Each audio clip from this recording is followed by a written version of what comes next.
Oiê! Seja muito bem-vindo a esse estudo, essa leitura básica de Filipenses 2. Hoje nós vamos trabalhar o capítulo 2. Temos aqui nessa playlist a introdução, um geralzão do livro de Filipenses. Temos o capítulo 1, hoje estamos no capítulo 2. Seja muito bem-vindo e vamos lá, vamos ler?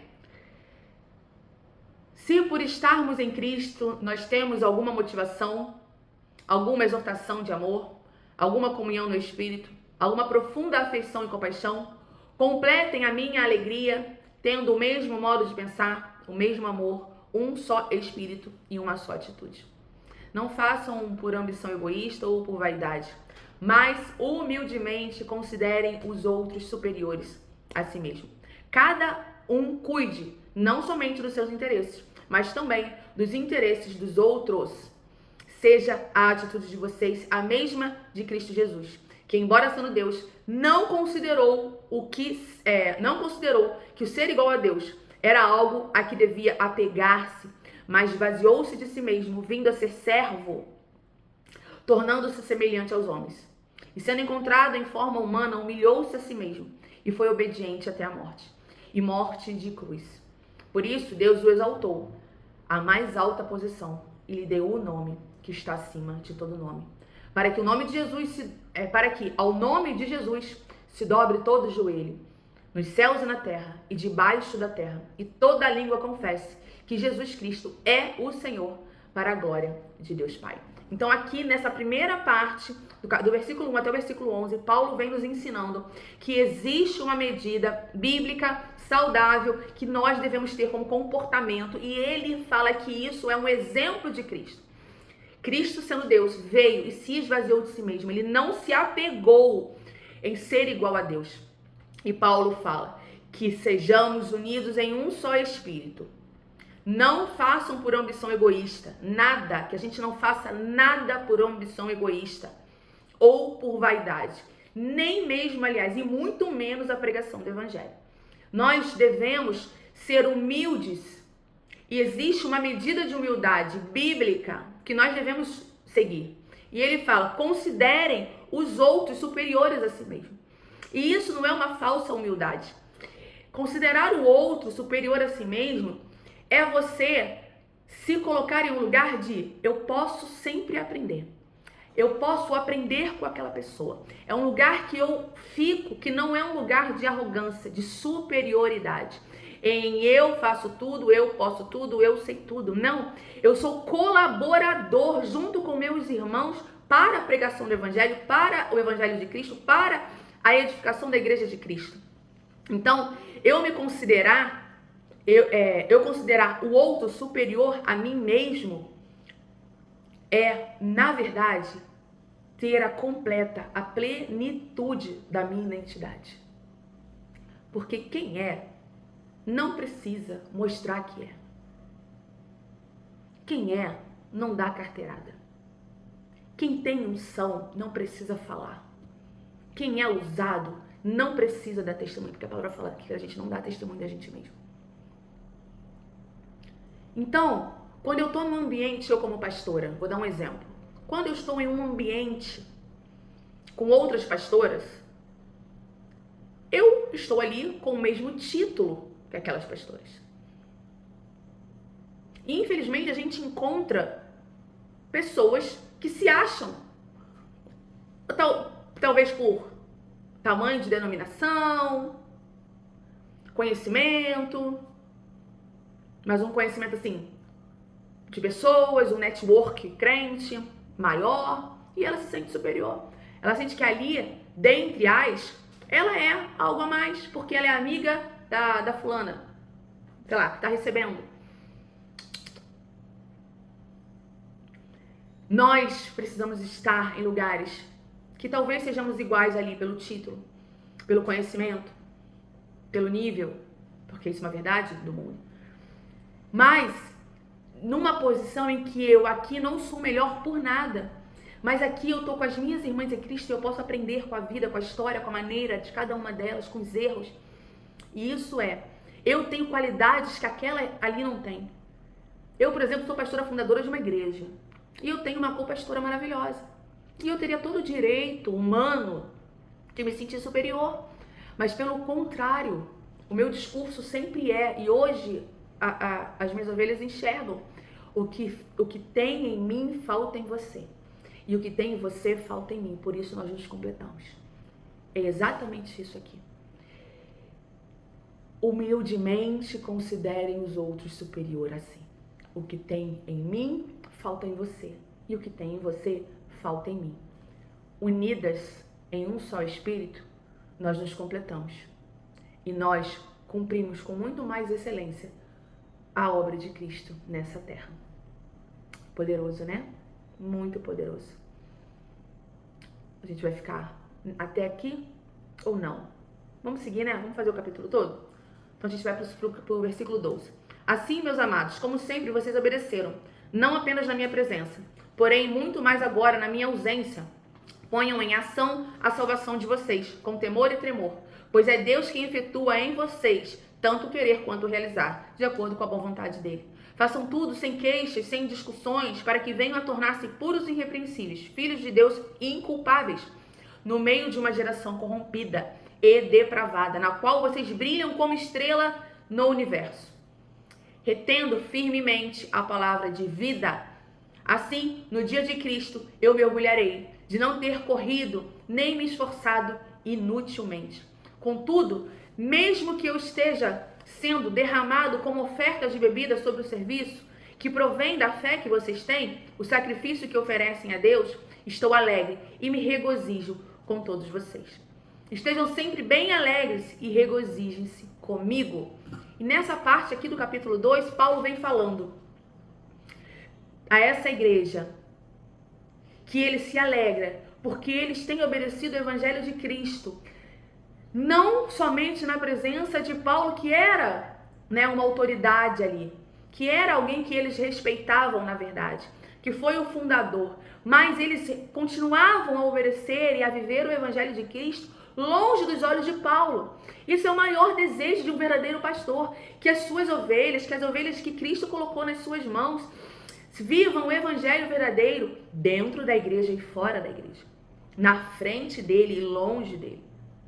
Não podemos ter duas vidas. Nós não podemos ser cristãos na igreja, com o povo da igreja, e em outro lugar, no meu trabalho, na minha faculdade, com aqueles amigos que não são cristãos, eu ter outro tipo de comportamento.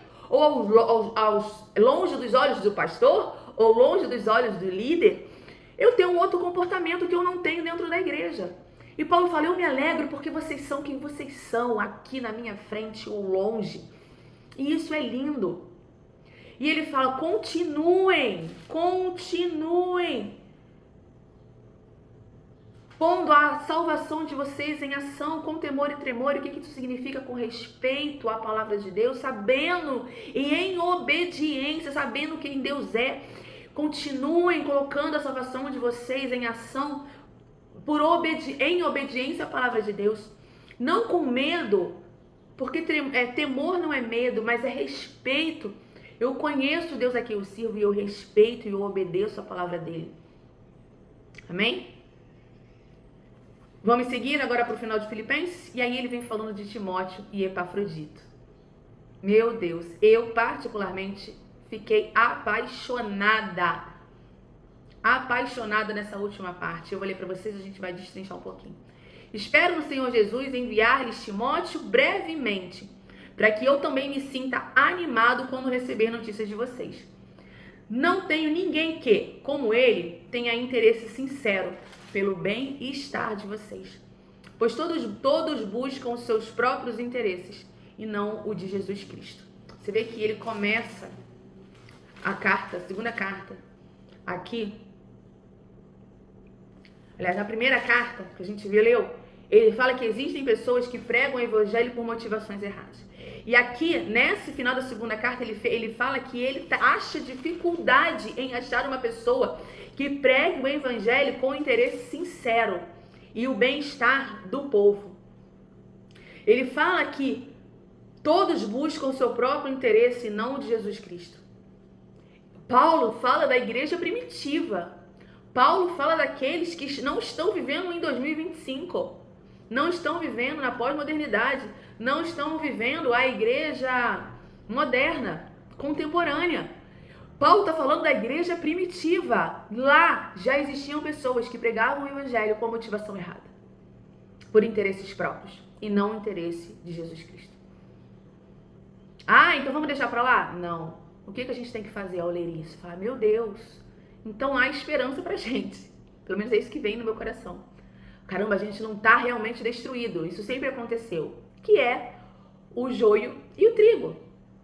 Então qual é o meu trabalho? Ser aquele que prega o evangelho verdadeiramente com boa intenção.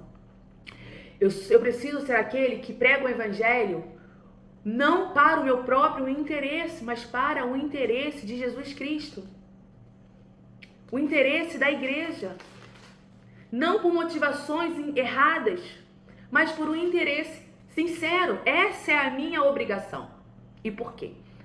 Porque eu não quero ser o joio. Me achar trigo é fácil. É mole eu me achar trigo. Eu preciso colocar a minha intenção diante de Deus, diante do Espírito Santo, e falar, eu não quero ser o joio. Porque o joio e o trigo, eles vão crescer juntos. Mas no dia da colheita, o joio será arrancado. E o trigo será colhido. Forte, né? Muito forte. Vamos seguir para a gente poder fechar. Mas vocês sabem que Timóteo foi aprovado porque serviu comigo no trabalho do evangelho como um filho ao lado do seu pai. Portanto, é ele quem espero enviar tão logo me certifique da minha situação, confiando no Senhor que em breve também poderei ir. Contudo, penso que será necessário enviar-lhes de volta Epafrodito. Nós vamos voltar aqui para Timóteo. Então, Paulo, não só nesse lugar aqui, não só em Filipenses 2:22, mostra que existe uma correlação entre pai e filho espiritual, filhos na fé, não só aqui, como outras diversas cartas, Paulo mostra isso. Mas o que é uma paternidade espiritual? Uma paternidade espiritual é aquele que cuida, que tira as cracas, que ensina, que fala não, que exorta em amor e que faz com que esse filho na fé vá cumprir o seu propósito. O problema não é a paternidade espiritual, que ela é bíblica e Paulo fala sobre isso. Paulo fala que existem os filhos na fé. E ele fala que andou comigo como ao lado de seu pai. O pai espiritual não substitui o pai natural. Tem um outro papel. O problema não é essa discussão. O problema é que hoje nós encontramos pessoas doentes emocionalmente, que ao invés de potencializar, ensinar e enviar, elas prendem, dominam a vida dessa pessoa. Mas isso ela não faz só na igreja. Você vê que essa pessoa, ela domina as vidas não só na igreja, mas também fora delas. Com certeza ela tem um domínio sobre a família, um domínio tóxico. Ela não ensina porque os nossos filhos, eles não são nossos. O nosso papel é munir, instruir, capacitar para viver o chamado. Não é para ficar debaixo das nossas asas. E esse ensino não é só para filhos da fé, mas também para os nossos filhos naturais. Então nós somos responsáveis em capacitá-los para viver aquilo que Deus tem para eles. Nós somos apenas instrumentos, ok? E aí ele fala desses dois homens que estão ao lado dele. Ele fala de Timóteo e ele também fala de Epafrodito. São dois homens que caminharam com Paulo, que estavam ali nesse tempo com Paulo. E ele faz uma separação muito interessante. Timóteo é um filho na fé. Andou com ele, Paulo viu o crescimento dele, Paulo aprova ele. E ele também fala de Epafrodito, mas ele já dá uma outra característica para Epafrodito. Epafrodito, meu irmão. Epafrodito foi como um irmão. E por quê? Porque ele foi cooperador e companheiro das lutas de Paulo. Ele foi o mensageiro que a igreja enviou a Paulo para poder atender às suas necessidades. Então, o que isso me ensina? Que ao nosso lado terão filhos na fé, mas também terão epafroditos. Nem todos que caminham com a gente serão nossos filhos, mas serão irmãos que lutarão as nossas guerras.